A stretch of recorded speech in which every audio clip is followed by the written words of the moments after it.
The current conversation around student loans and whether or not they're value for money, the fact that they can charge such absurd interests, the government moving like a loan shark, it's a good insight into the absurdity of government funding more generally.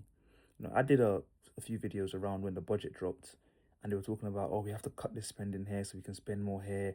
And I told you about how it's all meaningless, fake nonsense. And I think this is a good example of it.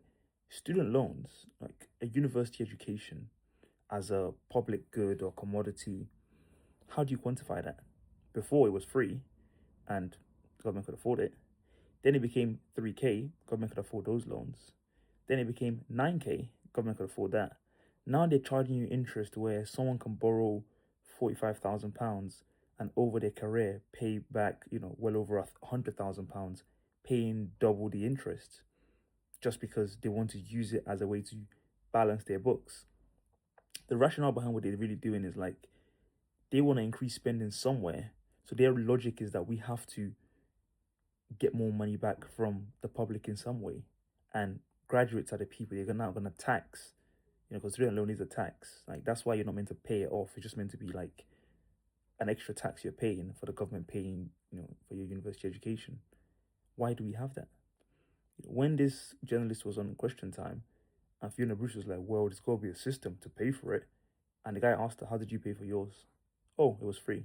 Oh, so you mean to tell me the government could afford it then, but suddenly now it's now unaffordable? Like, what is the exact number of university students that the government can afford? When does it become unaffordable? It's not really clear. Also, if someone tries to make the point that, oh, well, back in the day, there was only a handful of people going to university. Now, so many more people are going. Therefore, there needs to be some kind of price to fund the universities and fund all that kind of stuff. How is it that we can afford to send every child in the country to primary school and nursery and secondary school and sixth form for free? But then, given that maybe, I don't know, 50%, maybe even less than that, I don't know, 30% of them go to university, then it suddenly becomes unaffordable. What is the cutoff point for when we can't afford to pay for it anymore? It's not really clear because it's all made up. It's all arbitrary, and this is what I've been trying to tell you guys on my channel. When someone pretends like they know how these things work and inflation and oh my god, we can't afford this, we're gonna go bankrupt, just know they're lying to you. I'm not saying I know everything about it, but anyone that's speaking about it with authority, they're bullshitting you because no one really knows.